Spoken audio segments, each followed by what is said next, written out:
I've been looking forward to this review for a while. This is Kane's Games. Subscribe to him. It's a pretty new channel. He makes good stuff. I'm going to be reacting to his video today. I've been really looking forward to this one.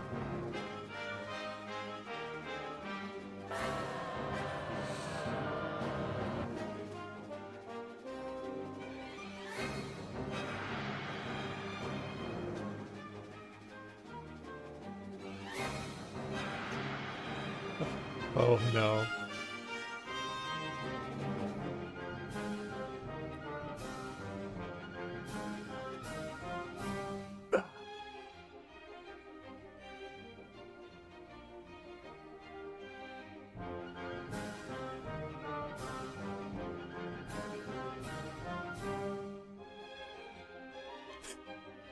Infiltrate the anti-Semites meeting. You can't make this shit up.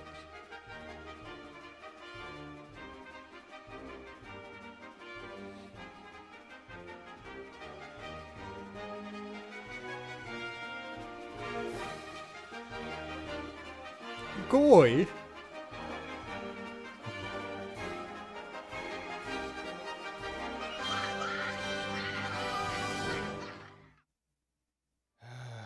After 70 hours, I finally finished the main campaign Here we of fucking Kingdom go, Come boys. Deliverance 2 and some of its side quests. And let me just say right off the bat that basically every leak you probably heard was true. And after finishing the game, it's very clear to me that Vavra sold the fuck out to Embracer Group, and that this franchise has completely abandoned any and all sense of historical accuracy, which was one of the main funding points for the very first game back when it was on Kickstarter. And I don't think anybody will be able to deny it after all the bullshit I show you in this video. I also hope that a lot of you also realize that people like Worthaby and Upper Echelon are grifting fucking liars that have zero I've never watched integrity. either of those guys. When I buy a game, I don't go out to dinner with the developer. I play the game.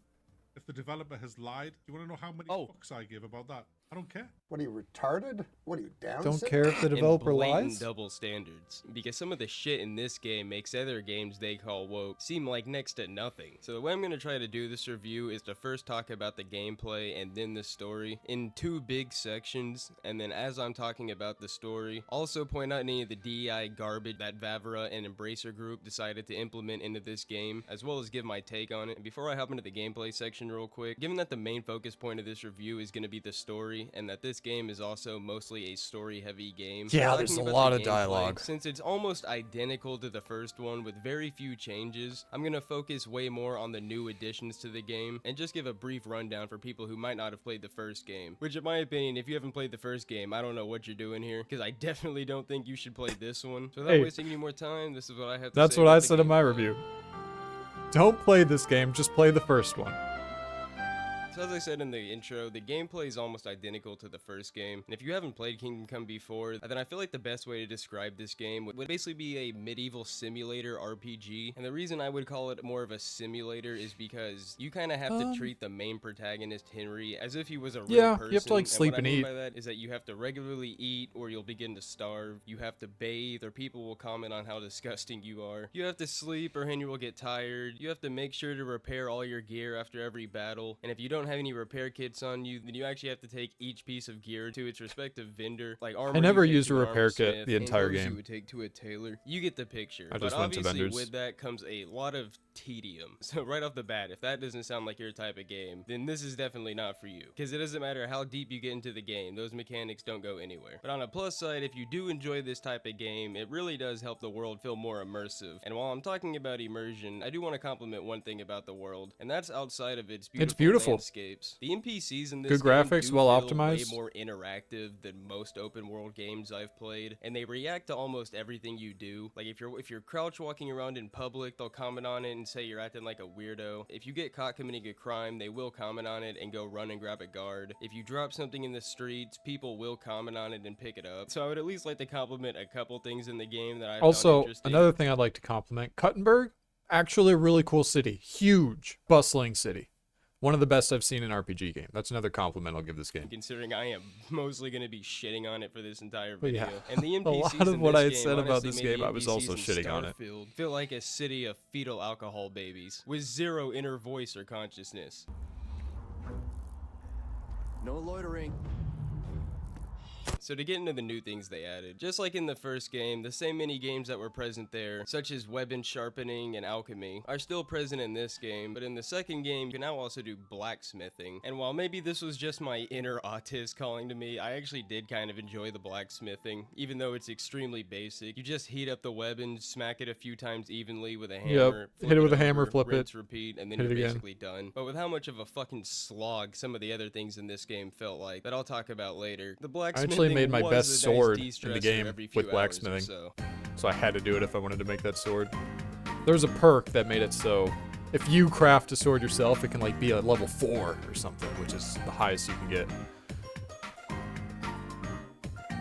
Otherwise, you only have to actually engage with blacksmithing like once or twice. In alchemy, you have to engage with like twice throughout And the it's whole also how story. you get the best gear in the game after you unlock a certain perk called Martin's Secret. Oh, yeah. That also leads me into That what lets I you wanna get say quality about the perk fours. system real quick. But just like the first game, the perk system is relatively the same. Cat Where on you the have desk. to manually level up each skill. Like to level up reading, you actually have to read books. To level up strength, you have to actually go punch Yeah, the main difference in the perk system is that in this game, they removed all of the combo perks. So that's probably the most notable difference for sure.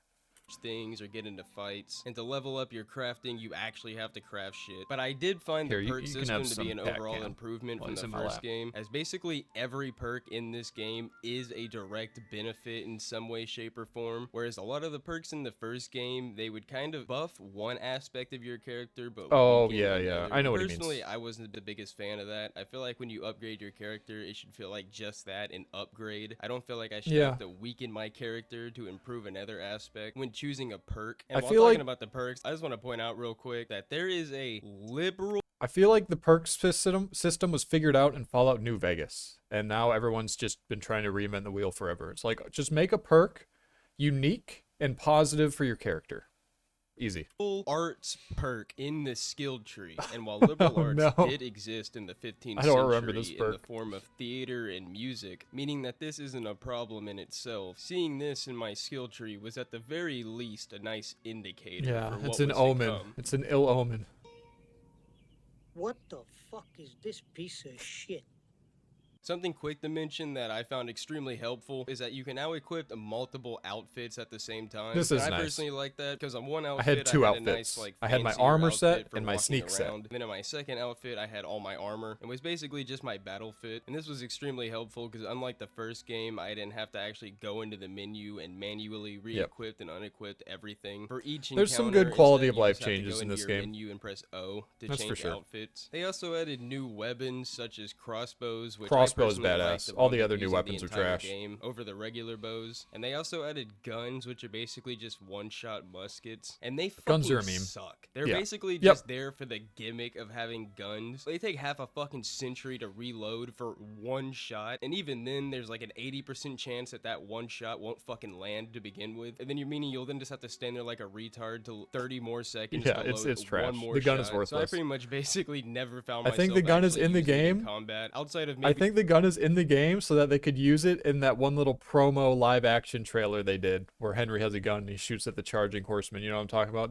That's the only reason that the gun is in this game. for a joke. So while they are Functionally, pretty it's cool, they fucking worthless. suck, and there's pretty much no skills to improve your ability with them. So they really don't add that much outside of just a little bit of extra fun, I guess. Yeah, it's like a fun gimmick the first time you use it. Hey, it's me, Goku!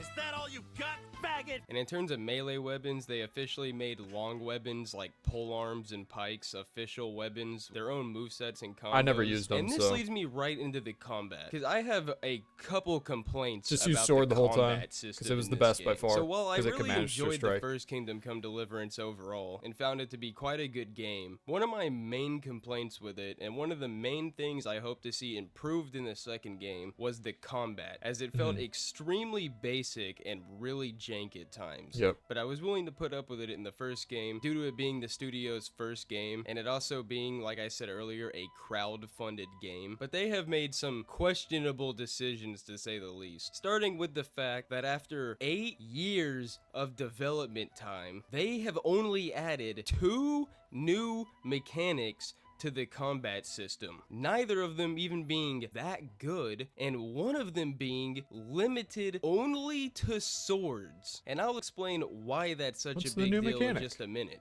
And one of those new mechanics is the ability to parry an enemy's attack right before it hits you, and then counter with a riposte. But after you do this, Oh, that was in your the first game. opponent can It's called a also Master then Strike. parry and riposte your attack, which you can then do the same again, and you might be able to see where I'm going. Oh, with he's this. talking but it about basically just winds up blocking. turning a lot of the fights into a back and forth fucking parry reposit battle till one of you either dodge to the side to cancel the infinite back and forth, or one of you finally lands a fucking hit.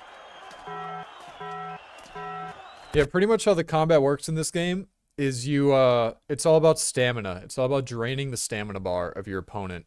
Because once the stamina is empty, then they can't really block, and that's when they start taking health damage through armor. It's like a weird hidden mechanic, but that's how the combat works in this game.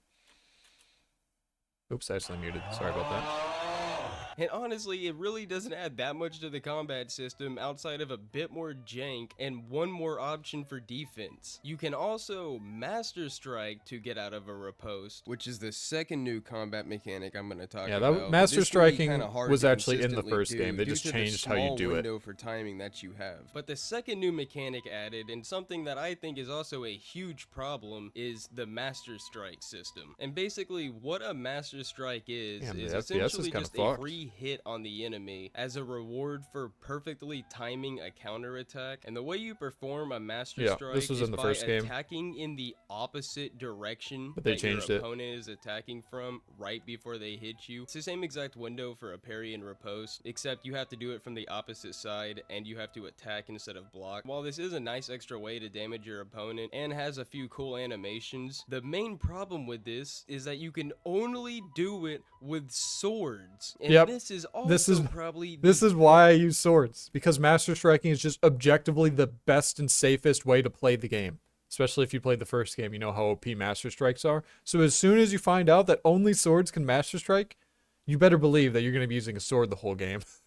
Unless you want to gimp yourself. best mechanic in the game for doing damage. Not to mention that most Stupid enemies change. towards the end Why of the did they make it game that will only also swords be can? consistently No good doing it as reason. well. So if you can't Master Strike on your own, then you're automatically going to be at a huge fucking disadvantage. And another irony to this is that when you're learning Master Strike, the teacher literally says to you, this is what puts this sword above all other weapon. Almost as if to tell the player, just use a fucking sword, man. Pretty much. There's no point Yep. in using anything else. When I heard And that, I just honestly, used a sword. There isn't. Why would you use any other weapon type when it lacks one of the best? You know, I think what happened is they went, man, a lot of people in the first game really liked the mace. I don't know how true this is. I liked the mace. I thought it was the best weapon. So we got to make the sword have an edge somehow, since the mace has armor piercing. Well, let's just make it so the sword is the only weapon type that can do the most overpowered mechanic in the game. That'll solve it. It seems like that's what they mechanics did. in the game that's limited to It swords. just forces Not you to use a mention sword. that if you wind up fighting a strong enemy Sword that and is crossbow. using a sword and you have no Whole game. counter to their Master Strike, then you're basically fucked. And this just seems like a huge flaw, and was honestly kind of annoying because every time I even thought about trying to use a new weapon, I was like, oh yeah, there's no Master Strike. I was the same way. So why the fuck would I even I was bother? like, So oh, I'm while gonna the level up combat my may mace skill. look pretty immersive Nope. and maybe feel a little Didn't last immersive long. due to the improved Went and back higher to sword quality immediately. animations from the first game, the actual gameplay mechanics still feel basic as fuck. And honestly, I was extremely disappointed because I felt like they could have done so much more to it over the course of 8 years. Yeah, for how and long it they still had. feels like dog shit Zero to fight innovation. any more than 2 people at once. And personally, I found that games such as Chivalry 2 and even For Honor have had similar but better combat systems for years now. Mordhau. And Ubisoft Mordhau's my fucking favorite. sucks. There's pretty much 2 things left that I want to talk about in the gameplay, that being the side quest and the dialogue. And I'll start with the side quest. And the reason I want to talk about the side quest, These were because the side highlight of the quests game are for me. unironically the best quest in the game. And I'll obviously explain see? more as to why in the story section. So while this might not make that much sense now, I promise you it will after hearing the story section. But there are a couple genuinely fun and cool side quests in this game. There's There a are? horror themed one where some This was local my favorite. villagers get word of a The demon in the mine. mines, and when you go down there it quickly turns into a horror game as all your gear Yeah, I like this stolen one. and This you're one was being actually really hunted by fun. some crazed knight who hasn't seen the sun in years. And at the very end of this quest, you can choose to side with him or the villagers that trapped him down there. I There's didn't know a you could fun side with side him. quest where you I help killed start him. up Henry's own bathhouse. There's a pretty high quality and comedic cutscene, or another pretty long side quest where I had to help two big houses settle their beef in a sword fighting tournament that had its own arena and everything. And a big part of why these side quests are more enjoyable is because not just did a lot of them feel pretty creative, but as compared to the story, most of them were DEI free. Most of them. And the majority of the side quests also didn't suffer from the story's horrible pacing, which I'll obviously get Yeah, it more was into. bad. So I'll just The say main right story here off the bat that if you do is wind the up worst part playing of this game, for sadly. whatever reason, I would honestly just say unlock all the side quests as fast as you can and focus on those. Yeah. Because the story is genuinely a waste of your time. And most of these side quests that I mentioned also don't have you doing bitch work, which is something True. you'll be doing a At least the lot side of, quests buddy. let you What's play your the name? fucking game. I'm The main Henry. quest is just walking Scabbards. simulator, talk to someone, Godwin section. Ugh. And this leads me straight into the final thing I want to talk about, which is this game's overall dialogue and humor. Because not just was the Reddit humor. way more fucking cringe and Reddit-like this time around, Yep. but a lot of the dialogue in general just did not feel like things people from the 15th century would be saying. Yeah, Not the to writing mention team use of some definitely modern changed. Slang, or the fact that characters are dropping fuck shits and other profanities every other sentence, which was not something that was exactly looked kindly upon at the time. I mean, just take a look at some of this cringy ass dialogue and humor. The Lord be with you. I'm a fucking Jew. And works and fucking Jews too. Fuck is this? It stinks like boiled farts.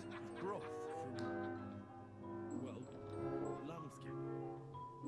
It might stink, but we won't find anything better now. I hope this will end soon. Ah, the horns. I feel like I'm going crazy. A pig's face, warts all over, and a nasty smell coming from its mouth, kind of like your mum. My mum's dead. Didn't you say your purse was heavy? If you're going to keep yanking my pizzle, I'll kick your ass to Kingdom Yeah, they say Come pizzle a lot. Deliverance. And speaking of the dialogue, Wait, another thing was that real? Deliverance. Wait, that's not real. There's no way. I'll kick your ass to Kingdom Come. Deliverance. And speaking That's an edit, right? Deliverance? He doesn't actually say that. Speaking of the dialogue, another thing There's that no I fucking noticed way. that again I never found to be That's an an edit. issue in It's the gotta be. first game is that every woman just seems to be an absolute fucking bitch. And that True. might sound harsh, but it's the genuine truth. In the vast first game, they're majority of nice. Women in this game just treat Henry like he's a piece of dog shit or insult him. And this is one of the many things that I'm going to talk about that makes this game just feel like a 70-hour humiliation ritual for our boy Henry. Yeah. And this issue is most prominent in the game's love interest, but I'll talk more about that in the story section as we meet these characters. And I feel like the best way to explain it if you played the first game is that almost every woman in this game seems to talk to Henry like you just got caught robbing their house in the first game.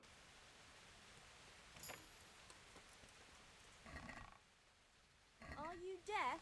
What the fuck did you just say to me, bitch? Except Oh, in this one, they're shit. talking to you like that just for fucking existing in their general vicinity. And yet again, this is just another thing to add to the list of fuck historical accuracy. Considering this is in a time where women were mostly just expected to keep their mouths shut and do their job unless they You were can't perhaps say someone that. of noble blood. It's talking to a 2025. peasant. And when you mix these bitchy winches with the game's broken reputation system, there were a few times where I just snapped and went on a fucking rampage. Yeah, it's like woman with sensibilities from the year 2025 inserted into a 1500s historical accurate RPG video game. It feels fucking insane. Diddy ass nigga, don't never in your life ever try to holler at me, nigga. Fuck with me, nigga. Shit. Oh yeah! Look at you! You was popping all that good shit a second ago, then you got kicked in your chest! You eat a dick, nigga! You eat a dick! Boondock Saints. Chud Rage.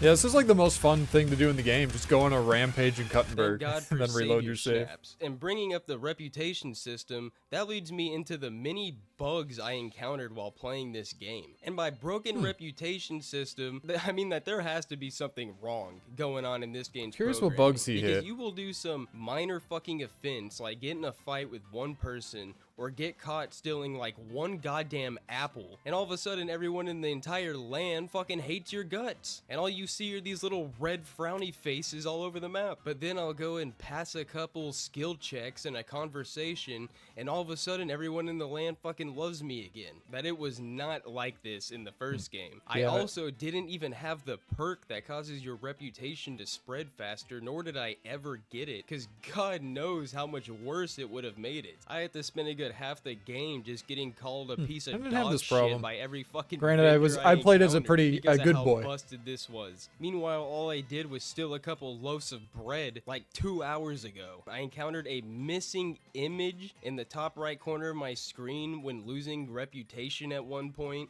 There were 2 different points in the story where the dialogue was so bugged out that I could legit see the game's programming as one of the dialogue I never saw any options. of this shit. This is crazy. What up, niggas? It's your boy George Droid. I just did some vent. That's some shit so bad, it feels like something you would encounter in early playtesting. The AI path tracking just completely breaking, causing like 10 different people to get stuck on one small staircase. He's right behind me, right at me. Ready, please stop. Ready, you ready to go a little too fast. Oh my God, right at me.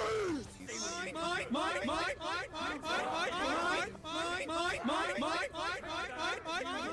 And many other small bugs, such as missing textures or just NPCs spazzing out. And one last thing I want to quickly mention before I get into the story is that I am extremely disappointed by this game's lack of player choice in any meaningful sense. there is. Another there reason isn't I player probably choice. found the side quest more enjoyable is because We were told that, oh, it's actually good that they made Hans and Henry gay because, oh, that adds player choice. So it's good that they took our 2 straight male bro characters from the first game and turned them gay because it's another choice in the game. Meanwhile, there's literally 0 fucking player choice anywhere in the whole game. Anything you do, it doesn't change the story at all. There's one change. One person can live or die at the end. That's the only difference it can make. the side quests are really the only quest in the game that offer you real, meaningful choice. And even then, that's probably because the majority of these characters you encounter in side quests you'll never see again, meaning that the developers don't have to add any more branching path for these choices anyways. Yeah. But there are several There's points in the there's early such a story big where cast of characters for like the main quest that it makes it so you can't kill them. They're all essential. You can't like do anything that would deviate from this path, the story that has them as main characters all the way to the end. So yeah, it's kind of railroaded in the main story. Yeah, kind of like it was alluded to early in this video. The main story is the worst part of this entire game. where you're essentially forced into doing stealth. There's another instant game over screen I'll mention later on in the game. I'm talking about our boy Musa. And as meaningful as some of your choices may feel in the story, I promise you they're not. As not just will everything you do ultimately result in the same exact thing at the end of the game, minus maybe 1 or 2 minor differences. But there one are person several lives or dies. important moments in the story where you're not even given a choice on One person lives or dies, and you can choose like one of 3 people to have sex with, one of which is Hans. There's your choices. That's it. And it all happens at the very, very end of the game. There's your player choice, bro. How to act or who to side with. But really, the vast majority of story-based conversations are really no deeper than Fallout 4 in that they're all some variation of yes, no, or yes with some extra flavor text. And I'd say that leads perfectly into the story section. So buckle up, because this is gonna be a long one. And it's time to show just how far Vavra spread his cheeks for Embracer Group. But deliver us from evil. Oh, God. So I decided that the best way to go about the story section is basically just doing a quick rundown of the plot, or at the least the important story beats, as I give my thoughts on certain parts. And I feel like doing this will honestly paint a perfect picture of this game's main problems. So with that being said, this will obviously be a spoiler heavy video. So the game picks up almost exactly where the first one ends, as Henry and Capon are sent with a small group to deliver a message to von Burgo and Trotsky to try and find out where his allegiance to Sigismund lies. And in the process of doing that, your group gets fucking jumped, and the only reason you and Henry survive is because you're off in a nearby river. And in the process from trying to escape from these guys, Henry falls off the side of a fucking cliff, and by doing this, it resets him back to level 1, causing you to lose all your skills from the first game. Yep. And somehow this fall even causes Henry to forget how to use a sword, ride a horse. It even damages his reading abilities. I'm honestly surprised Henry can still wipe his own ass. But luckily, you and Capon managed to get help from some, like, local herb woman in the middle of the fucking woods. And after getting nursed back to health, they finished their trip to Trotsky. But because they look like a couple of bums that just rolled in from the middle of buttfuck nowhere, they're rejected at the gate, and Hans gets a bucket of shit thrown at his face.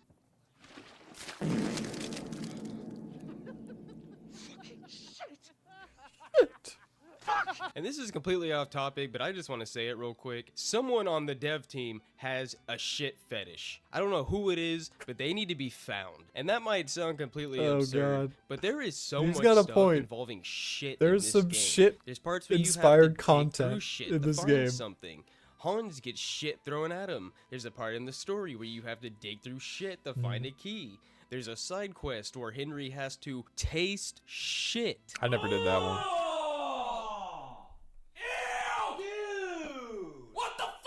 I feel like there is way too much stuff involving goddamn doo-doo in this motherfucking game for it to be a coincidence. And funny enough, they took the time and effort to make an animation for Henry digging through shit, but they didn't animate food to be on your spoon when you eat out of a bowl. In my opinion, that shows where their priority lies. Get the scat man off the dev team. Oh, I'm a scat man. But with that out of the way, after Henry and Capon are rejected from the gate and unable to deliver their letter, Capon gets all fucking pissy at Henry since his mussy got covered in shit back at the Trotsky gate, which then causes them to split up and go their own separate ways. Shortly after this, you learn about a wedding in the nearby town of Surmine that apparently von Burgo is supposed to be attending. But of course, this wedding isn't open for everybody, so you have to gain access. And to I'm just gonna quickly interject.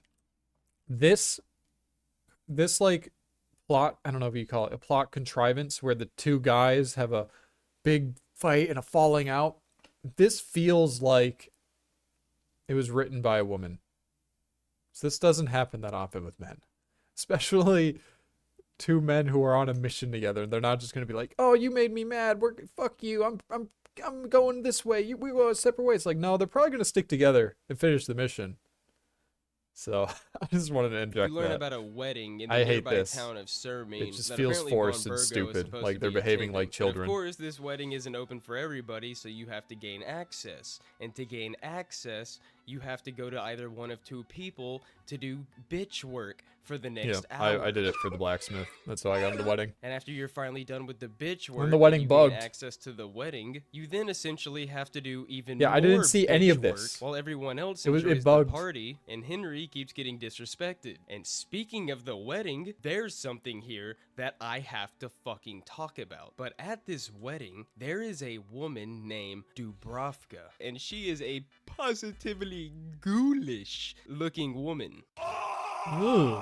And if you talk Yeah, to I never her saw any of mom, this. The she wedding bugged basically out for asked me. you to dance with her because apparently she's retarded from the waist down. And if you decide to dance with this battered wench, she wants to sleep with you. All fine and dandy, Okay. right? Well, guess what? If you decide to sleep with her willingly, she then proceeds to insult your performance as Henry stands there like a moron going, "Oh, I really enjoyed it. I don't know about you." And then she proceeds to insult him to his face. What? And if you decide to instead reject her and drink You with insult her instead, Henry the she Rizzler? drugs you and then rapes you. Yeah, What? you heard that right. Henry gets molested in Kingdom Come What Deliverance the 2. fuck? And you know what the absolute cherry on top to this A woman bullshit definitely is? wrote this if part. you talk to her afterwards, you are not even allowed to confront her about it, and instead Oh, no. you are given the option to apologize. Apologize for getting raped. Nigga, what the fuck is this bullshit? Yeah. Could you fucking imagine if the roles were reversed? Meanwhile, Yeah, I've a heard woman almost definitely wrote that. nobody talk about this. Or instead of apologizing, you're allowed to say, I may have "I'm talked about glad it, but was with the you." whole wedding got What skipped the for me. fuck were these cocksucking developers smoking? Yeah, where's the hey, when they you raped wrote me, this? bitch, prepare This to is fucking die. Where's that insulting, if dialogue anything. option? But with that fucking bullshit out of the way. But after Henry gets Bill Cosby'd, you wind up running into Hans, and after a misunderstanding breaks out, you and Hans get into a big fight, causing them to then get arrested and taken to Trotsky Yep, Castle. so when the wedding bugged out for me, it went straight to this cutscene. It went to the start of the wedding, a fight broke out at the gate of the wedding, and then it skipped to this. So I'm guessing I was wanted somewhere, and it bugged the wedding out somehow, but yeah. So that's why I never got to see any of that. Henry is released to do labor, but Hans is sentenced to death because his stupid ass was poaching, since the only thing he's good at is hunting and sucking dick. And you're given the task to free him. And this is going to entail you doing more bitch work for about another hour. This might be the First, worst you have section to of the carry game right here. sacks of fucking rocks from one point to the other. Then you have to go make a fucking horseshoe. Basically everything Then until you you have to go escape walk this the woman's castle chest is plate. horrible. You then find out that the only person that can help you guys, because he's the only one that knows your true identity, like 3 hours is of bitch fucking work. dying in the top of a tower. Meaning that you then have to sneak to him because there's no way to gain access to where he is, But guess which what? is already a pain What in the happens when you ass, get to only him? to then get to him and find out you have to then make Oh, a more potion. bitch And work. after you fuck off and finally make this potion and sneak your way back, you finally get to free Hans from execution, which then results in more bitch work. Yep. And this is It's also horrible. the point in the story where the Hans romance begins. Everyone has Yep. haste. Haste, haste, haste. Haste, haste, haste, haste, haste. And before I say anything else, I just want to start off by saying, anybody who said to you that this romance was hidden, It's is the only a one that's not bold-faced hidden, by the way. fucking liar, and should never be trusted again, because Hans' romance isn't just presented It's in the main to story, you yeah. directly in the main story Yep. after you free him as one of the two options. But the it only is one, by the way. also the only romance in the entire game that is directly presented to you in the main story. You have to go out of It your way doesn't for the require others. you going out of your way at all, outside of doing the main plot. That's faggot shit. So that should tell you all you need to know, right there. And if we're talking historical accuracy, then where's my historically accurate consequences for the time for engaging in these actions? There is zero repercussions for engaging in sodomy, when in reality, you should be getting publicly stoned.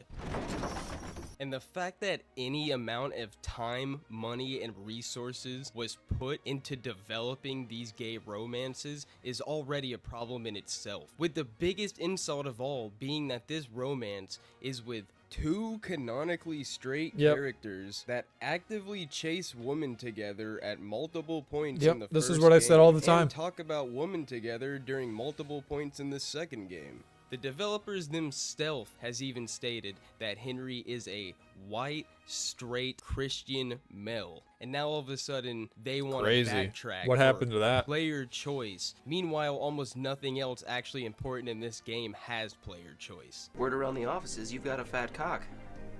Yes, I do. I've got a fat cock too. Maybe we should rub our fat cocks together sometime. Maybe a little oil?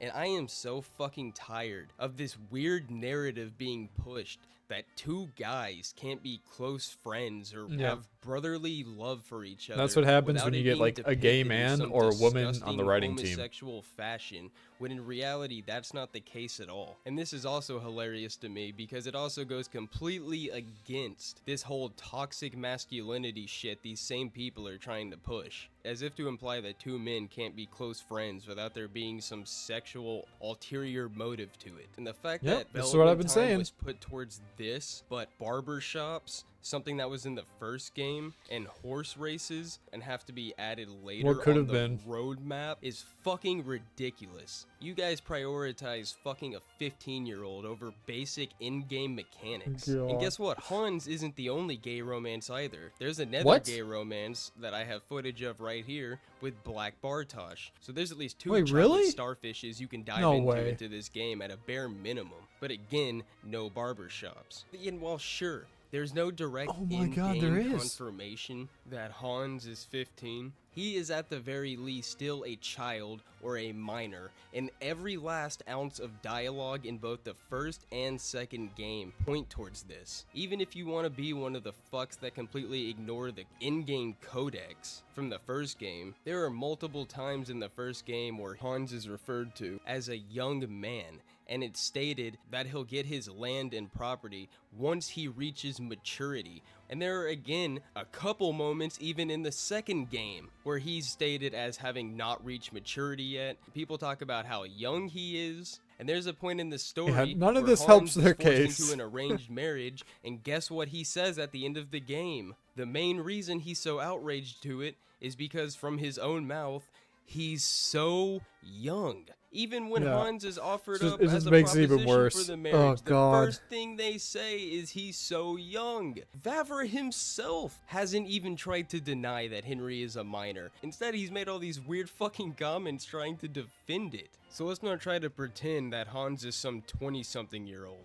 Because I don't buy it for a fucking second, and every last piece of evidence is pointing towards otherwise. And you can say, oh, what about all the women that Hans sleeps with? What the fuck is that my concern what Hans does in his free time? That doesn't happen on screen. That doesn't happen in my control as the player. Whereas with this, you, yourself, the player, are directly choosing to engage and fuck a 15-year-old Oh God.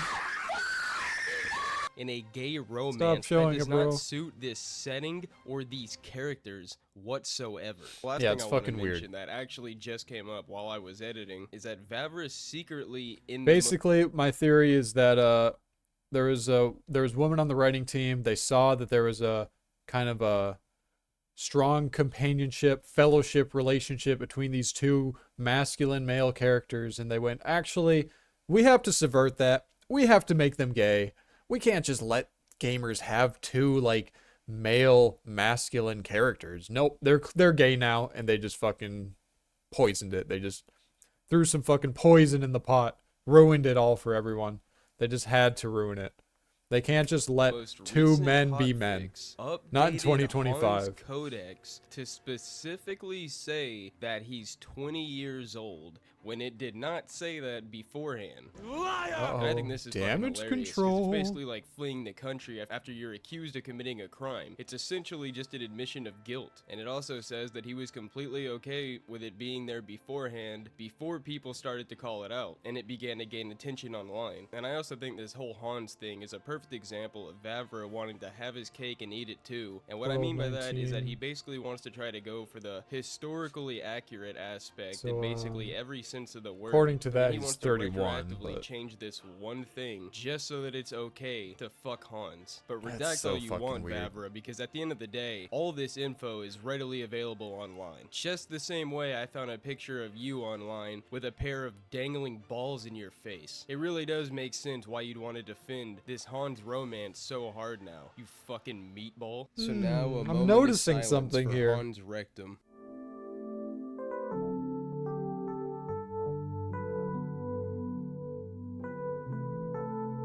R.I.P.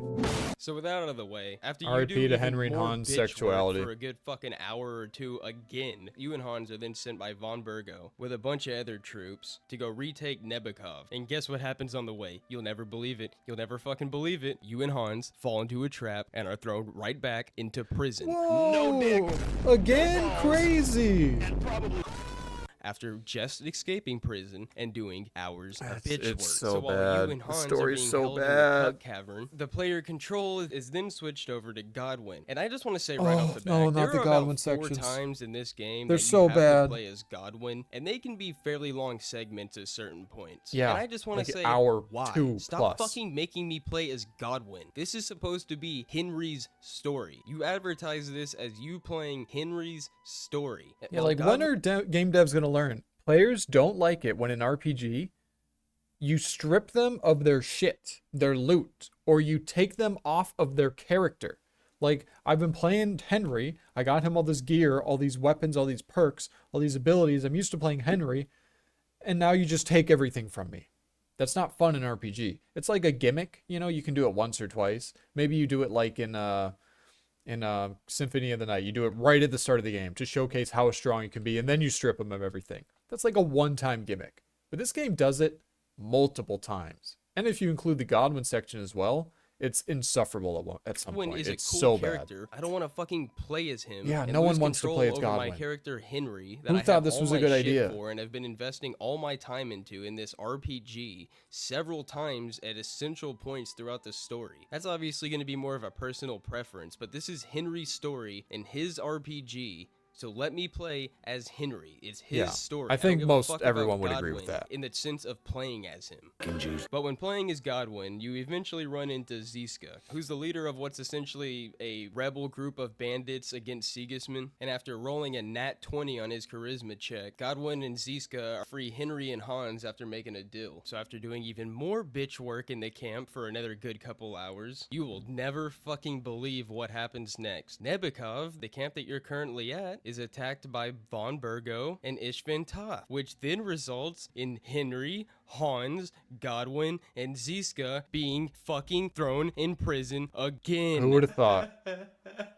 Such a fun Where and they're engaging then tortured story. for information. Can you fucking see where I'm going with this? Do you see what my problem is with this? This is literally the entire first half of the game. Yeah, the it's entire bad. fucking first half of the game is bitch work, thrown in jail. Bitch work, thrown in jail. Bitch work, free person from jail. Bitch work, free another person from jail. The pacing Yeah, is this is why I say if you want to have fun in this game, do everything except the main story. Do the main story to get to the Kuttenberg region, skip all the dialogue, and then ignore it and just play everything else in the game. You'll have a much better time.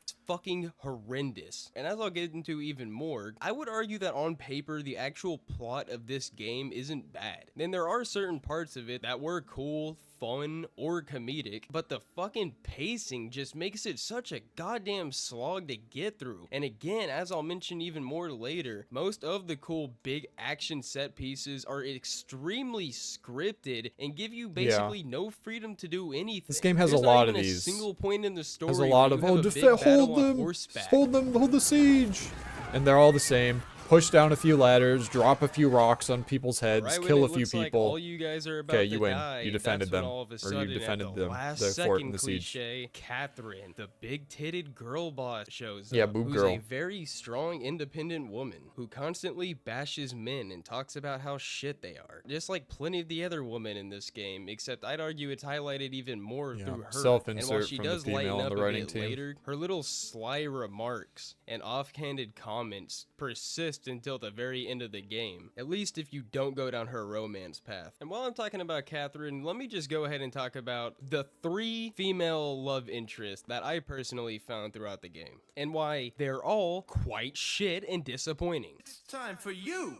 to meet today's eligible bachelorettes. And here they are. Who's the third? Bachelorette number Who's 1. that middle one? So like I was just saying, Catherine's kind I know of a the other fucking two. bitch. The first several times you meet her, she is literally just a cunt. While to be fair, she does have a little bit of a reason, there is no reason she had to be as big of a bitch that she is, especially when she does have an idea of who we are. Even about what I think I see in that tub. Well, the water is pretty cold. Of course it is. So tell me quickly what you're doing here before you shrivel up entirely in the water. Cringe.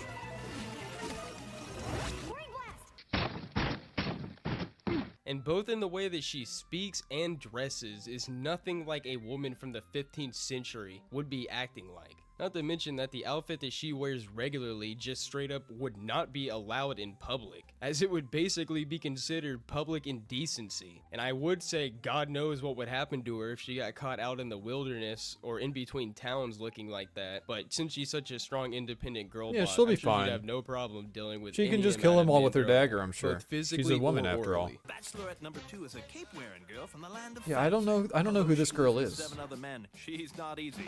Just kiss her dead, frozen lips and find out what a live wire she is. Come on, give it up for a faggot. Another love encounter I meant was named Clara, and I can honestly barely even call her a romance. You basically meet where her is she? twice, wind up fucking her. You basically find out the only reason she was quote unquote interested in you to begin with was to distract you from a nearby human camp, and then she fucking dies during the raid where you, Godwin, Hans, and Ziska are all captured. And last, but certainly not least, Bachelorette number 3 is a fiery redhead from Yeah, this is the only real romance option in the game. She's still kind of a bitch.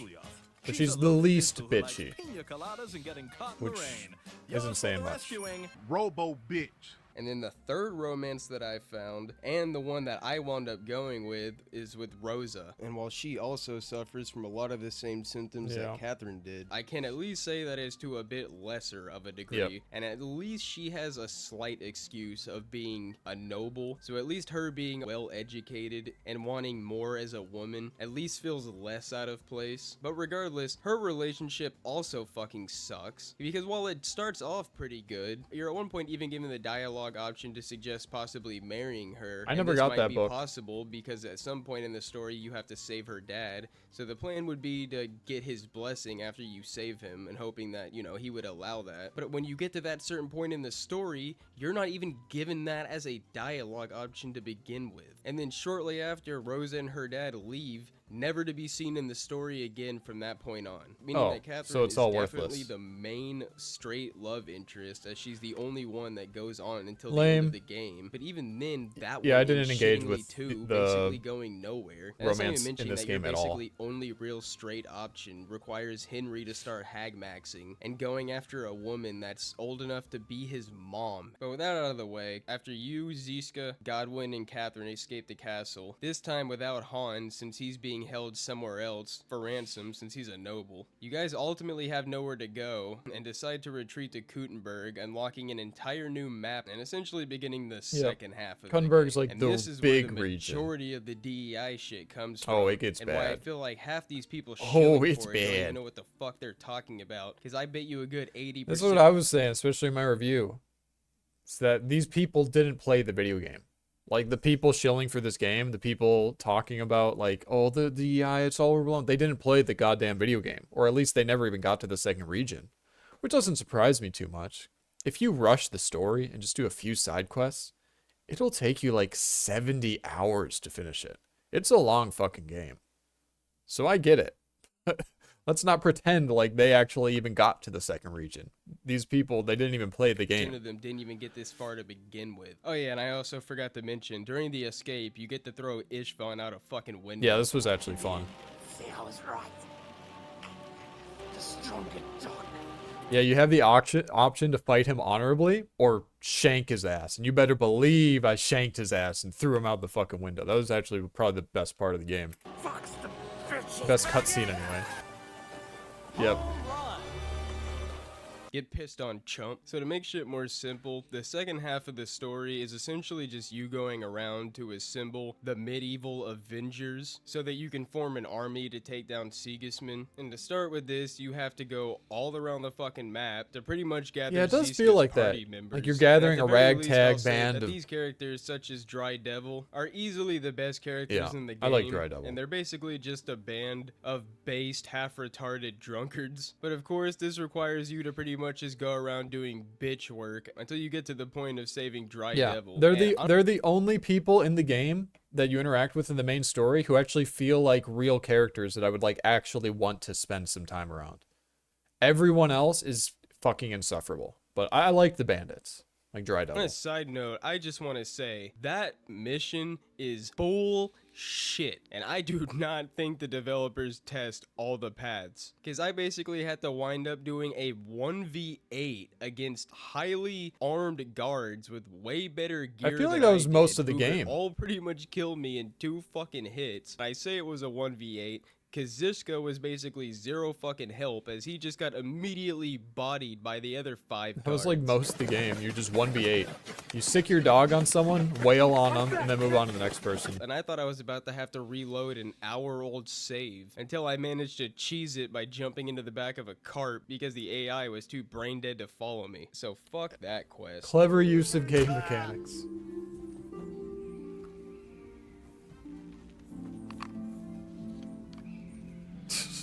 And after you assemble all of Zizka's butt buddies, that's when you then have to go around and get all the lords on your side, which of course entails mostly bitch work. And in the process of doing this, this is also where you meet Rosa, who gets an opportunity to show what a strong woman she is with her crossbow. Get back in the kitchen.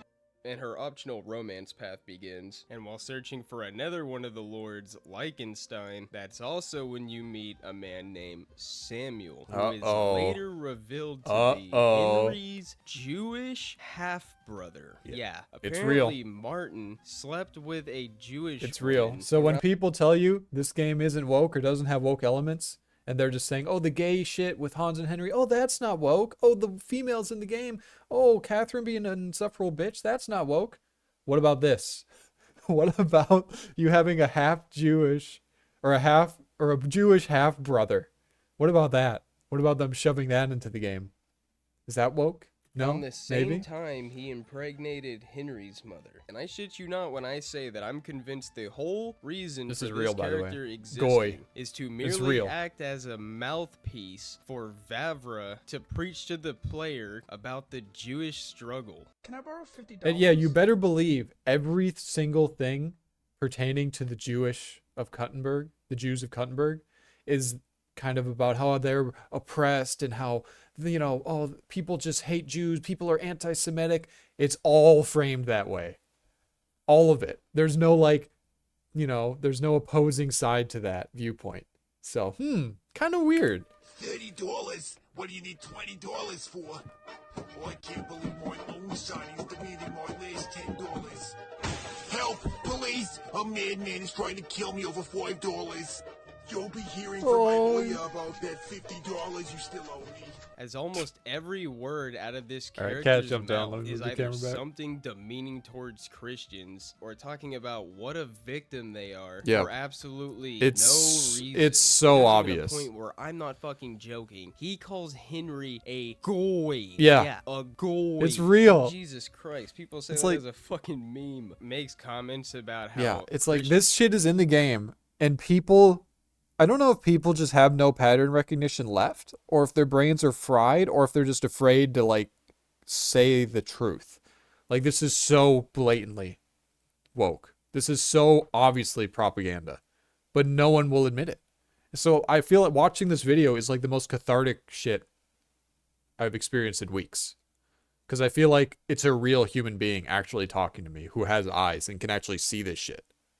It's crazy. Christians It's are so apparently good. This is always such a good attacking video. Jewish people for poisoning the water and eating babies. It's like, yeah, you guys don't eat babies, just the foreskin. A young Orthodox Jewish woman is now speaking out, Oh, claiming no. the local rabbi is infecting babies. Or something to educate Henry of the Jewish faith. Because this character, being Henry's half-brother, ultimately just feels like it exists for some fake drama. Yep. And if you removed him, would change almost nothing Yep. about the story. And I think it's extra funny I how didn't care Samuel about him at acts all. like they're I didn't even victimized save for him no at the end. I reason, did not as care. if they don't currently have an underground spy network against the current Yeah, they King even have a Sigismund. tunnel And that's not system. even Oh mentioning how in my your very first God. encounter with Samuel, he tries to set you up and attacks you, which I only know about because I saw a video on YouTube, because in my playthrough I was apparently too late and missed it since I was busy with other things. And of course, every time Samuel says something negative about Christians, you're never given the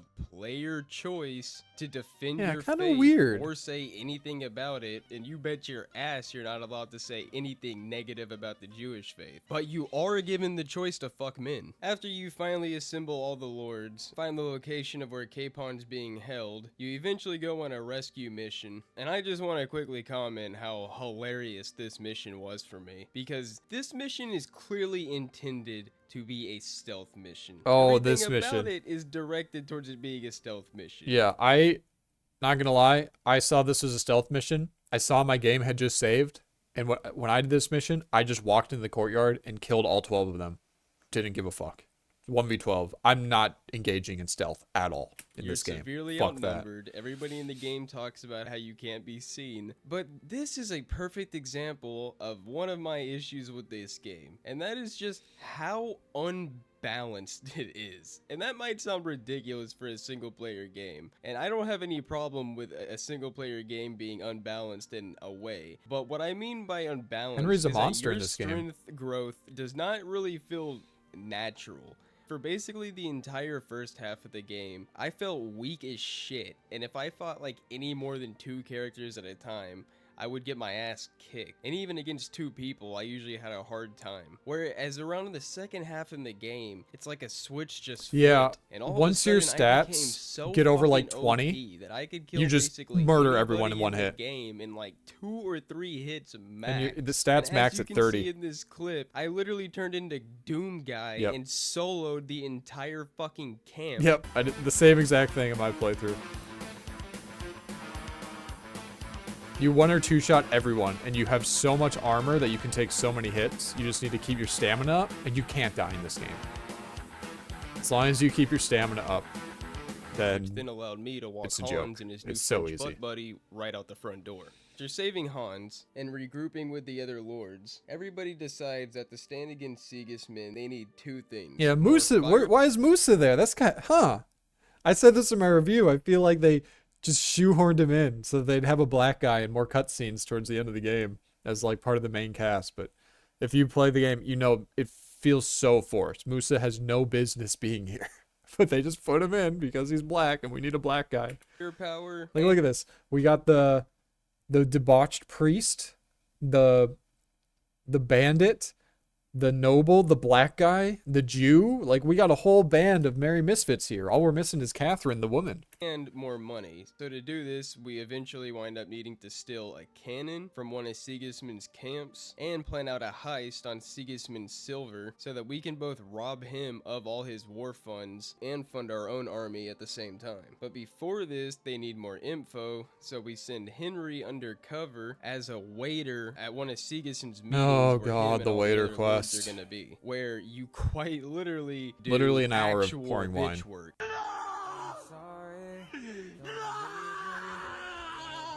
And do It nothing is literally, this section here, this wine section, is an hour of pouring wine. And you better fucking pour it right. And you better not mess up, or you're going to have to redo it. And it's just listening to these guys talk for a fucking hour. And it's actually worse than that, because you have to stay engaged enough so that every couple minutes you do the thing that they want you to do, pour the right wine, or you'll fail and have to do it all again. Fucking fantastic. This is the main story. Walk around pouring goddamn wine for about 20 minutes. When out of the blue, completely out of character and in a fit of rage, Sigismund orders the Christians to go kill all the Jewish people in Kuttenberg. And this is where I also want to make a point to say that Vavra is so fucking on the nose that he decided to make Sigismund a funny mustache man self-insert. And the direct proof of this is in the second post-credits scene. And I would like you to watch these 2 scenes side by side. Oh, I remember this.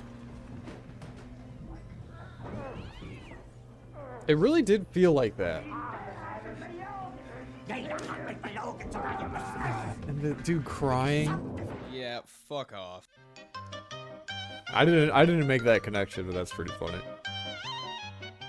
And after hearing this, Henry decides to immediately drop everything that he's doing to go help Samuel save all his Jewish this friends shit feels back so at the forced. synagogue. Like, Even though who also keep in cares? mind, these people have done You basically just met nothing this but dude. shit on Henry so far. And Henry doesn't Yeah, know that also Samuel's an asshole. He's so selfish. He's like the most selfish, hot-headed person that you meet in the game. And you don't have it, you never have dialogue to be like, hey, chill the fuck out, dumbass. It's always like, okay, bro, oh yeah, let's do it, my Jewish half-brother. It's like, no, I fucking hated Samuel. That's why I let him die at the end of the game. I didn't care about him. Samuel's even his half-brother yet. You were also given 0 player choice on if you want to help or if you'd rather support the Christians, given that that is the faith that Henry follows. And a hilarious weird. part about No this player choice. is that you get to the battle in the synagogue by sneaking through hidden underground tunnels. You can't make this shit up. I swear these fucking jokes write themselves. And speaking of this synagogue, it's yet another example of fuck historical accuracy, given that this synagogue shouldn't even exist yet. This very synagogue didn't exist till almost 400 years later, yet for some reason, who cares about that? Vavra We need decided Jews. It needed to be here. We need Jews in the Almost as game. if he had to self-insert something. Yeah, we have to self-insert Jews being oppressed in the video game. We have to. Guys, it's not woke. What makes you think this is woke? Babies. Meanwhile, despite there being So several in the ridiculous. first game, there is not a single enterable church in the entire I also noticed game. that. Also, despite Christianity being the primary faith in this game. And don't even try to give me time constraints bullshit, when worst case scenario, you could have literally just ported the interior from the first game if time constraints were really that bad. Yet you had time to fully model and put this entire synagogue, and during the entire attack on the synagogue, all the invaders are comically evil, all yelling shit It's like, so praise cringe. God, we do this in God's name, we're righteous because of God. Just pathetic on the nose shit that I wouldn't be surprised if Vavra wrote It's like the himself people with who one say hand that, while oh, the choking his Crusades are microaggression evil. They were bad. I probably shouldn't have paused the with screen. the other. And that to me Fucking pause on the DS. Okay, we'll pause here. It's like all the people who say, oh, the Crusades, those are bad, evil. The Crusades are so evil. There's never been a bigger form of the religion doing harm in the world than the Crusades. It's like, no, the Crusades were good and based. And if you don't know about it, look it up. Crusades were literally like a defensive alliance against Islam, and Crusades were badass. But it's like the comical Crusades are lay bad Reddit take that they inserted into the game with the whole Kuttenberg anti-Semite shit. It's so bad. honestly It's the so most sinister forced. part of all this is that he went out of his way to make historical inaccuracies just so he could write a fan fiction to make Yeah, his people it's appear forced. as even greater victims, all while at the same time making Christians out to be these merciless evil bastards with Yeah. zero reasoning or support on their side. And one look at the early life section on Vavra's Wikipedia Why page would should they tell do you that? everything. And while also on the Weird. topic of merchants, there's a side quest involving another Jewish man who asks for your help in building a golem so that he can challenge the might of God. And to do this, he has you go around tasting shit to Oh, I find didn't do this. I saltpeter. didn't do this quest. All for this golem quest to ultimately fucking go nowhere. Just have him create some gunpowder instead. And while Henry is busy fighting under the might of the Star of David, Oh no. all those lords you spend time gathering are then attacked and captured back at the castle with Godwin. Yeah, this game has a really nasty habit of making you do a lot of busy work, doing a lot of bullshit and build up in the story to like assemble a group, and then they just rug pull you. They're like, lol, just kidding. Everything that you worked for is now gone to shit. That happens like a dozen times in the main story. It's just the same shit over and over and over and over and over and over and over and over. Oh, you do all this work, you get all this shit built up, everything's going well, rug pull. Okay, everything's fucked now. Lol. It's like, it's again, it's fine if you do that like once at the start of the game, but it's not fun. It's just annoying. doesn't fucking end. So now your silver heist also has a new objective of recapturing the lords at the same time, since they're being held where the silver is. But because this video is already going to be long as shit, let me just quickly get into the stealing the cannon section, since that's where you meet Musa. Oh no. Musa of Mali. Like I said before, you guys desperately need the cannon that's being held in Sigismund's camp. So Henry sneaks into the camp and goes undercover to begin working as a guard at the camp. And again, this basically requires you doing even more bitch work until eventually you meet a mysterious black man named Musa of Mali. What word would you use Musa of to call Mali. out to the Arbiter?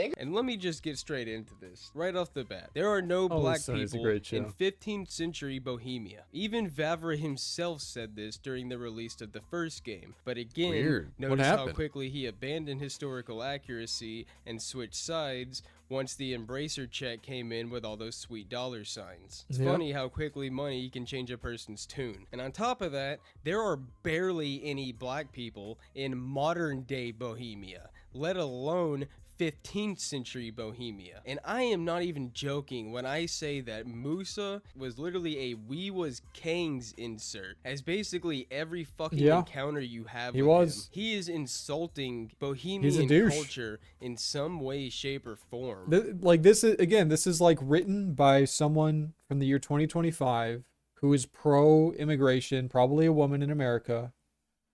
You know, I guess not a woman in America. This wasn't developed in America, but you know what I mean. Female on the dev team, on the writing team, got in there and was like, ooh, we need a character to tell Christians that they're bad. And what better person to do it than a black person? It's like, if this happened in fucking 1500s Bohemia, they would just execute him. Like, I'm not putting up with this shit. Who is this dude?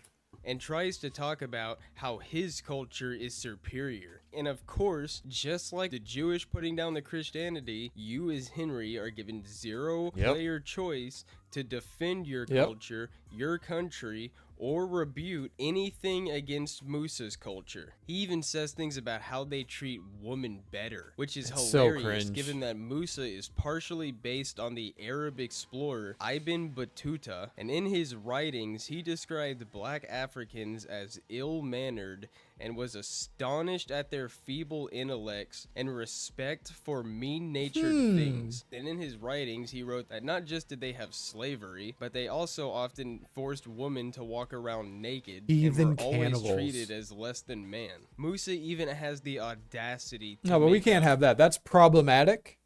So here in 2025, black people are actually the most cultured and most elevated people in society. So we have to, you know, you got to keep building them up. Even in a 1500s historically accurate Bohemia game.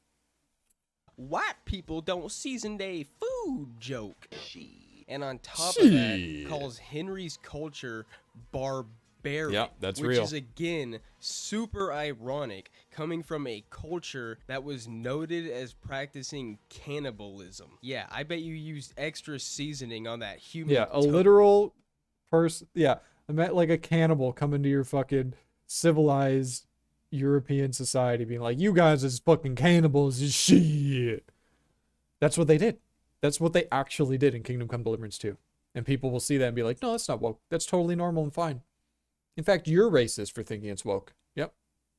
Oh, and is It's overall just genuinely one of the most preachy fucking characters in the entire game. Musa is as pretty well as insufferable. being an unkillable, essential NPC That too. even after the end of the game. And while doing this quest, Musa is also framed for a crime, which you have to prove his innocence for, and if you fail to You know, do this... this was one of the parts in the game where I thought there was going to be some really interesting player choice. I thought, oh, cool. I can choose if Musa gets executed through this trial. But you know what happens? Well, just watch it. He'll probably showcase what happens. It is an instant game over. Yep. And you have It's an instant game over. If you do not side with Musa and defend him completely in the trial and prove his innocence, you fucking game over. Not even a cutscene, you just game the fuck over. for not siding with Musa. How dare you not side with Musa? Game over. Do it again. This time side with Musa, bigot. That's basically what the game does to you. It's Have to crazy. Player reload choice, an by the way. old save. Guilty! That nigga is guilty! Sir, settle down. You have to go deliberate. I don't need to deliberate. Hang that nigga now! Yeah, nice player choice, but again, you can fuck men in the ass. Yep. Every word out of this fucker's mouth is just condescending or insulting in some way, shape, or form. Of course, Musa is also great at everything, being both a physician, an explorer, and even being fluent in Latin. And if you need any more, he also saves Henry's life at one point during the silver heist, and from Eric. Musa of Mali, scholar, fighter, noble. He's everything in one. He's the complete package. All fucking people, nonetheless. Like, Jesus fucking Christ, whoever added this dude into the game has to have a major savior complex. Get your black ass out of here. Oh yeah, and while on the topic, because I forgot to mention it earlier, in the first half of the game, while there's also a gypsy camp, and one of these gypsies teaches Henry about hermaphrodites. Just figured I'd drop that in real quick. Just I don't to add remember to that. The What the shit fuck? And while talking about Musa, there is one last thing I want to mention, and it's kind of a direct message to all the fucking grifters out there who want to pretend to be all anti-woke, but then defend this game. Because I gotta it's ask crazy. something. Well, I know Everybody why. seems- People are defending the game because it's successful. Because if you want to get more views, more traction, more likes, if you want to be part of the majority, you say, oh, it's not woke. It's a success. You know, you ever heard that saying, get woke, go broke? You ever heard that? Well, Kingdom Come Deliverance 2 was a success. Therefore, it can't be woke, right? Well, no. Actually, the two are mutually exclusive. But that's why it's so annoying. And that's why these people, these reviewers on YouTube who get their early access copies and have the reviews out a week before the game was even released, that's why they'll never say anything negative about it. Because they have to be positive, or they won't get their access anymore. And if they don't get their access anymore, then they can't put out a review early and get a lot of fucking views from it. So that's just how it is. It's sad. Honesty is not how you get views. Honesty is, honestly, is kind of dying on YouTube. To mutually agree that Assassin's Creed Shadows is some woke bullshit and that you shouldn't be playing as Yasuke, the one black man in all of Japan. And while I agree that that is bullshit, and what I'm about to say is not to defend Assassin's Creed Shadows in even the slightest, but rather just to make a point. But like I said, everybody seems to agree that Assassin's Creed Shadows is woke because of Yasuke. But at the very least, at least Yasuke is both based on a real person, and Assassin's Creed has never really tried to be super historically accurate. It's always been loosely and has had magic and shit like that and going on in the background. I've always considered it But more these fantasy. same people will turn around and act like Musa isn't woke in a game it's that's insane. supposed to be historically accurate, was funded on Kickstarter for its dedication to historical But again, people accuracy, say is an that overall just because the game extremely was a success. condescending character that does nothing but lecture the player, So and they're is afraid to be somehow on the wrong great at side of the everything, majority isn't crowd. woke.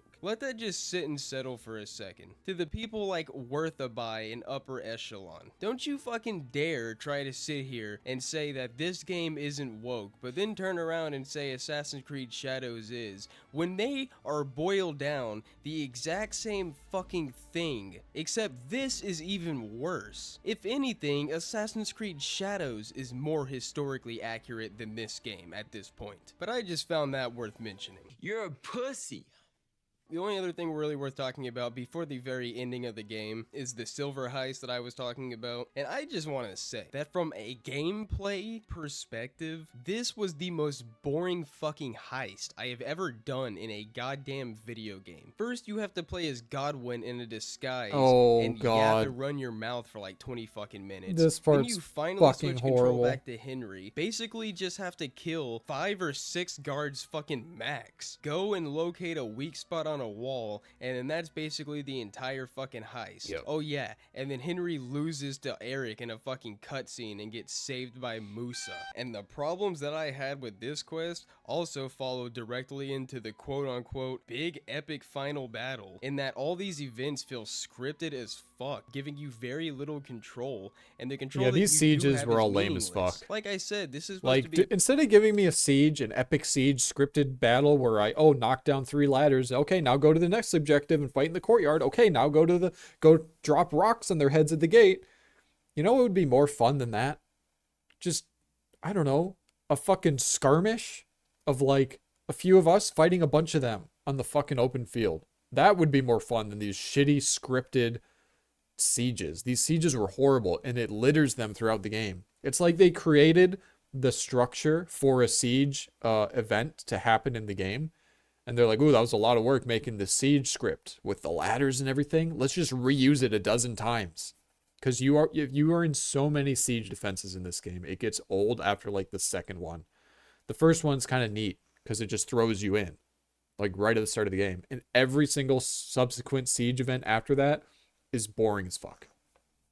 But they fall back on it so much. Like, it's some big epic set piece, but it's at the end of the day, it's just fucking boring. very little control, and the control that you do have knock is down a meaningless. ladder, Like I said, this is kill a supposed to guy be that big climbs up the heist, ladder, and you basically repeat. kill 6 guards, find a weak spot in a wall, and then talk to one guy. You're a fucking ugly little cunt, mate, and if I ever see you, I'm gonna fucking slit your fucking face wide open, yeah? Not just is that the entire heist, but there you go, you also free the lords. After the heist takes place, you then see Sigismund's men fleeing, and everybody seems to instantly assume it's over for now. Until Henry is then delivered a message from Eric challenging him to a 1v1. Which of course I was gonna accept. I already tossed one sodomy brother out the window, Yep. now we gotta go take care of the other one. I accepted this duel. Boy, wait till you hear this. After I then went and absolutely embarrassed and kicked the shit out of Eric. You are a worthless bitch ass nigga. Your life literally is as valuable as a summer ant. You should kill yourself now. A cutscene then plays where Sigismund's forces are charging back in from the distance with reinforcements, and Henry immediately turns around and leaves. Wow.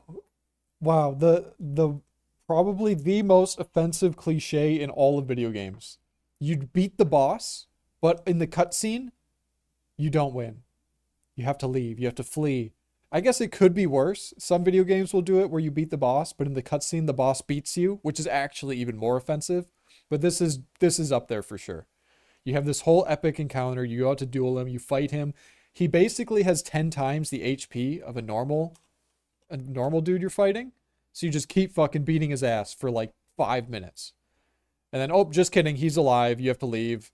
It's like, this is the most contrived bullshit that I've seen in so many video games, and it's insufferable every time. If I kill someone and then there's a cutscene that plays after I kill them, the cutscene better just be me killing them.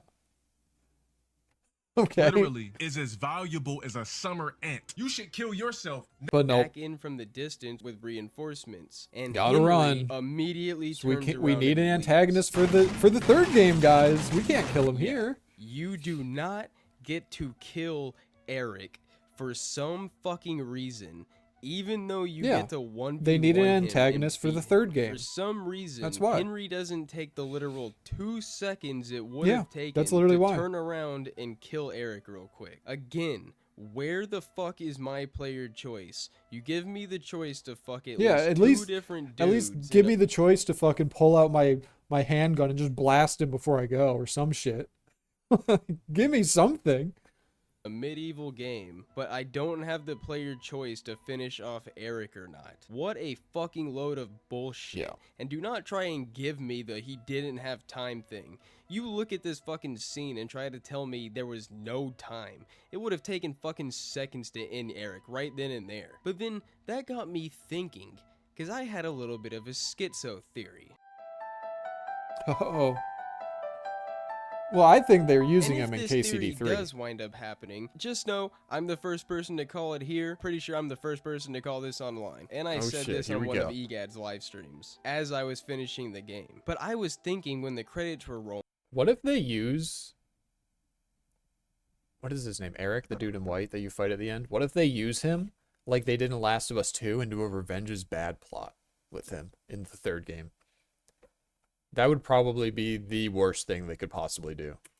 Why the fuck is Eric still alive? There is no goddamn reason I shouldn't have been able to kill him, especially when the devs were saying that this game is supposed to be the end of Henry's story, meaning that everything that happens in this game should be basically the conclusion. So it got me thinking, even though the ending of this game pretty clearly sets up a Kingdom Come Deliverance 3 that they obviously want to do, what if, and again this is just a theory, what if the devs are planning on pulling a Last of Us 2 by keeping Eric alive in this game specifically so he can kill Henry in the third game to make room for a new protagonist. For a second, I was like, oh, that's what I was thinking. Maybe he's onto it. No, he's got a spicier theory than me. To eliminate him from the story. And this also makes some sense to me because a big message of this game is how revenge is wrong, which I have a whole nether problem That with. shit drove me Enough crazy. with this whole revenge is wrong bullshit. I'm not gonna spend too much time ranting on this, but I am so fucking tired. You of have this so whole many. I'm just gonna stop quick. There's so many cutscenes in this game where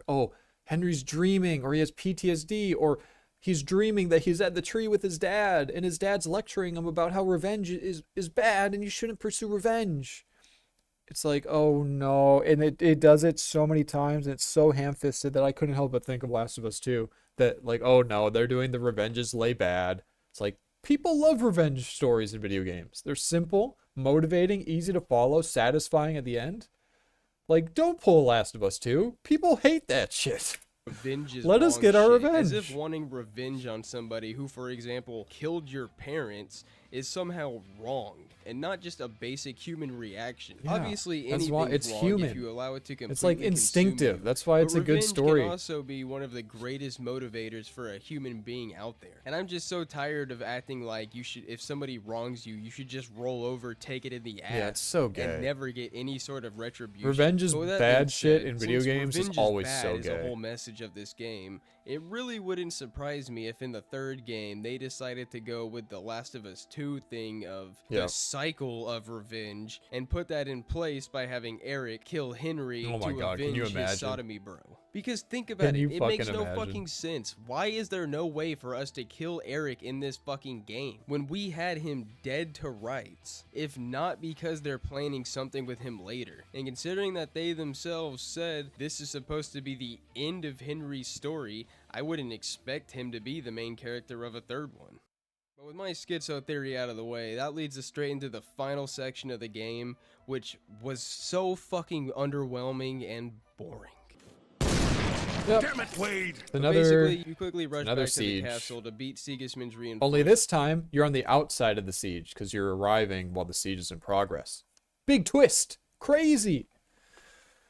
And to give everybody a heads up, and during the conversation, Dry Devil decides to just lob a fucking arrow into Markvart. Oh, sorry. I'm thinking of, that's later in the game. When you leave out while you're being sieged, you sneak out, and then you come back with help. That's later in the game. I'm sorry. I'm getting ahead of myself. They killed Henry's parents like an absolute fucking Chad, but at the same time, this ruins basically any chances for negotiations, so the time for war is on. And while this might sound interesting, you guys in a big final defense holding out No, this against shit's a little boring as army, fuck. I promise you, from a gameplay perspective, This is what I was talking about. This is the siege defense. And this is the peak of the siege defense. They have like a dozen of these in the game where you just shoot your crossbow, push down ladders, and drop rocks. Not just does this section go on for That's the gameplay here. hours, but it is 90% just you fucking walking from point A to B to talk to this person, do this bitch work, do that task. And it is genuinely boring as fuck and just drags for what feels like an eternity. There was one genuinely kind of heartfelt moment where you have to choose 3 people to send on what's basically a suicide mission, and a couple of the people you can choose from are 2 of the last remaining survivors from the first game, Scalets, and I personally wound up sending them, and only one person made it back alive, and when he made it back, he said, "Oh, look at that, Henry, you and me are the last 2 survivors from Scalet." I'm not gonna lie, that part was pretty sad, but that does not even remotely make up for how goddamn boring and fucking emotionless the majority of the rest of the attack was. And during this whole thing, there's like 2 actual battles, and like I said before, they're both extremely scripted events. The first one especially, with despite there being a big battle going on in the background, you basically just have to knock down a few ladders, kick a few rocks over, fire a few crossbow arrows, and then cutscene. Boom, the whole battle's over. That's a siege for you. Drop some rocks, shoot some bolts out of your crossbow, like I and you was win. saying earlier, I was so fucking OP by this point that, like you can see in the footage, I was just chopping through everybody like they were nothing. Yeah, you can I just 1v10 wanna say, people. I think my game glitched during the mission where you have to sneak into the human camp with Samuel, because I quite literally killed every single motherfucker in the camp that's supposed to be a stealth mission. But of course, the bald cunt that killed your mom and pops is locked behind a very hard difficulty door, and my lockpicking skill was not very high, so I spent 30 minutes running around the camp searching every single corpse for a key that never appeared. So I basically had to chug potions, get drunk, and then spend the next 15 minutes trying to lockpick this fucking door. Yeah, I skipped this. I didn't even save Samuel. I just got a horse and rode the fuck out of there. I did this whole section in like 5 minutes. I was just so done at this point in the game.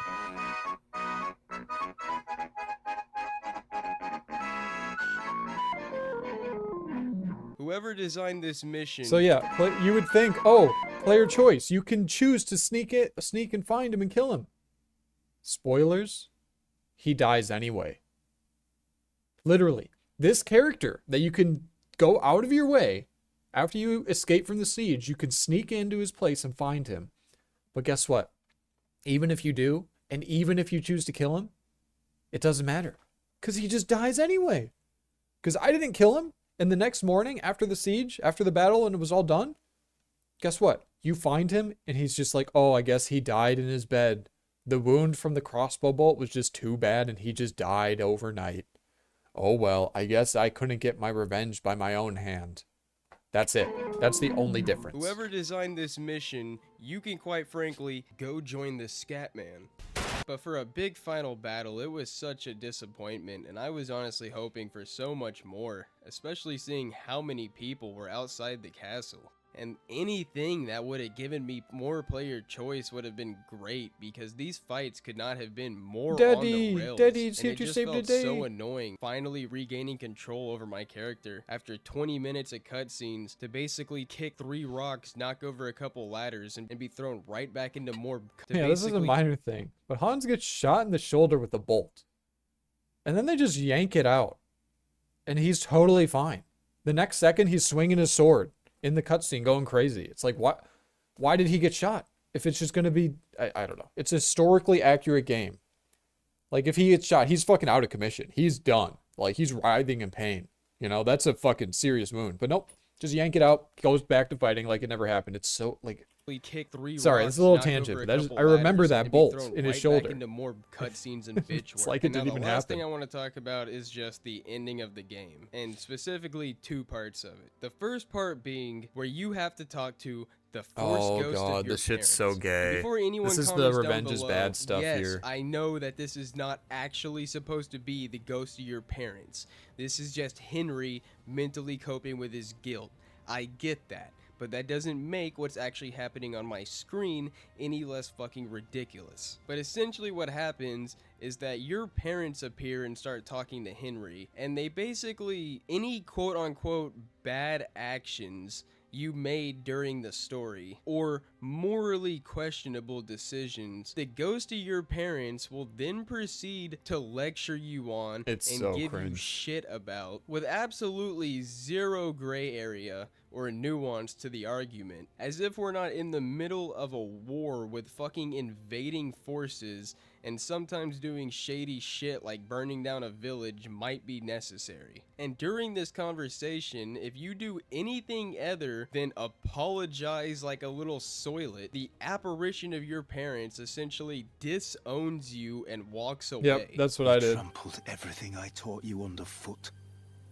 This You've is what I turned did. into the very thing you wanted to take vengeance against. You're just like Istvan. And this is It's just so so cringe. fucking cringe. It's And to so make it even more cringe. cringe, they're not able to see the nuance in making questionable actions during a war. But then Oh, someone murdered your entire village and your mom and dad, and you got revenge against them? You're just like him. It's like, oh god, if you okay. romance Henry, your father literally congratulates you and is understanding about the whole thing. And to make shit even funnier, your mom follows up with saying, "Make sure to give me plenty of grandkids." You winch, did you even hear what your son just said? Unless Hans is gonna troon out, that's not gonna happen. I don't think it's gonna happen either way. It's almost like it was a last-second decision, I don't probably think forced trooning in out by a certain group makes of it so you people can have in kids. That's exchange not for how it taking a works. large sum of money. And even if these apparitions is Henry coping with his guilt, where the fuck is my player choice? Why the fuck does the game, aka the developers, trying to guilt trip me into feeling bad for making these decisions? There's no, by the way, there's no option during this section to be like, no, I stand by my conviction. I would think I was justified in my revenge. I did it to defend my friends. You can't say anything like that. No, it's just, you either be a bitch and say, you're right, Dad, revenge is bad. And then they go like, good job, son. Or you don't do that and they say, fuck you, you're evil. You're just like the people who killed me, son. And then it's so in the bad. first place. And why It's literally should like he Last feel of Us bad? 2. The game throughout the story tries to make this comparison of like, oh, Henry's becoming the thing he despises. He's becoming Ishvan Toph. He's doing the same thing. But it's like, regardless of how you try to fucking slice it, these are invading forces. They are the attackers here. And when you are being invaded by superior forces, sometimes that requires doing underhanded tactics to gain an advantage. And fuck you for trying to make me feel like a bad person otherwise. And my other main problem with the ending is just how fucking unsatisfying it is for Henry as a character. After all this shit, after all Henry's done, he doesn't get knighted, he doesn't get officially claimed as a noble, receives almost zero recognition, and you're basically just given 4 generic options of what the you want ending to do is just next, kind of like such as a be a warrior, start a family, fart in the start a wind. business, Just just shit like and that. we're done. That basically goes nowhere. And like I mentioned earlier, neither do any of the romances. Like, how the hell is Henry not a fucking lord at this point? Like, that would have been a badass ending, right? His dad comes back, Daddy, you're home! And then he fucking, boom, or he knights him or some shit, makes him a lord, anything. But nope, nothing. You're in the exact same spot that you started the first game in. Literally. You fell, you lost all your skills and perks, you leveled them back up, and now you're on the exact same position you were at the start of the second game. It's the romances end thought I was playing an unsatisfying RPG as game. fuck. Henry's story ends unsatisfying as fuck, despite this apparently being the ending to his story. And this entire goddamn 70 hours just felt like a fucking humiliation ritual to beat down Henry as a character. And as if everything I've said throughout this video so far hasn't made that apparent, this quote-unquote unsatisfying ass conclusion to his story should seal the deal. And this shit almost felt like more of a slog to get through than even Final Fantasy 16, with how poorly paced the story is and how much trivial bitch work and other boring ass tasks you have to put up with to get to anything even slightly remotely interesting. Maybe I'm weird. Maybe I'm a little we'll say acoustic here. I didn't mind the sword sharpening. I would sharpen like all my swords. I don't know. To put up with to get to anything even slightly remotely interesting, only for it to then be an extremely scripted event with barely any player choice. And with that being said, that brings us to our conclusion. So before he gives his final thoughts, I want to give what my initial thoughts were so we can compare them. I gave Kingdom Come Deliverance 1, I would give it like a 7 out of 10. And I gave Kingdom Come Deliverance 2 like a 6 out of 10. And I said that there were slight improvements to gameplay optimization. The story's bigger, there's more to do. But the writing is horrible, the pacing is horrible, the main story's boring. That's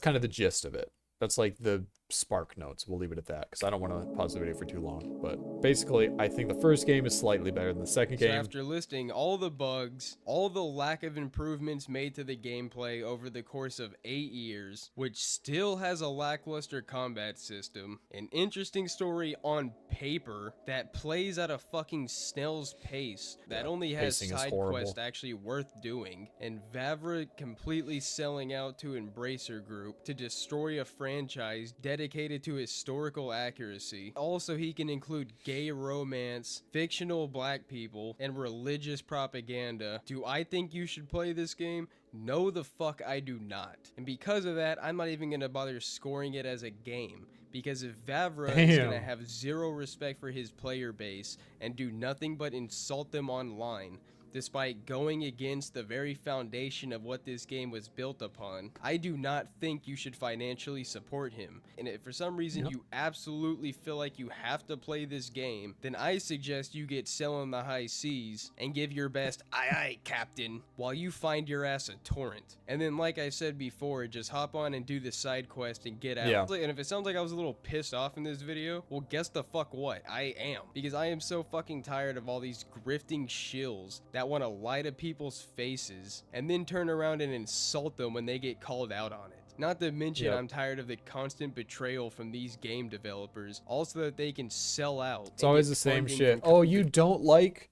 black people and gay romance being forced into your game? Oh, hey, guess you're just insecure. You know, I guess you're just racist. It's like, no, I liked my video game how it was before you forced propaganda into it. That's all. That's actually all we feel. We just want our games to not have woke propaganda in it. It's really that simple. Betrayal from these game developers, also that they can sell out and get funding from companies like BlackRock and Embracer Group. So I hope at the very least my 70 hours of suffering was able to provide you guys with some informative information and maybe get some more of the 62 hours for me. And this was a long ass video that took me a good minute to make. And if you'd like to reward my suffering, then at least consider hitting that like and sub this was a great video. to see more reviews from me in the future. Very good with the next video. one this month being Monster Hunter. And before I wrap it up, I'd like to give a quick shout out to this channel's memberships and poor lights. Truly help give me the motivation to get through slop like this. So a quick shout out to Hollow, Honky Kong, WizDivision Productions, Hunter, Lazy Man, This guy's a synthetic man R2, sub, I see. Uric, So poor Ambusher, enjoyer. Shuzaku, Murkrow, Exalted, The Incel Gamer, Sebastian Howard, The Buddha, Retardicus 2, GameSense, Mega Rocket Rollin', Quaalude, and McLovin. Your guys' support means a lot, and thank you for watching. All right. Well, this was a very good video. So Kane's Games, he's kind of a new channel. He's actually popping off right now. So definitely subscribe to Kane's Games. Like this video. This is a very good video. I'll put the link to this video in the description below my video. But yeah, this was probably the most cathartic Kingdom Come Deliverance 2 review I have seen on YouTube thus far.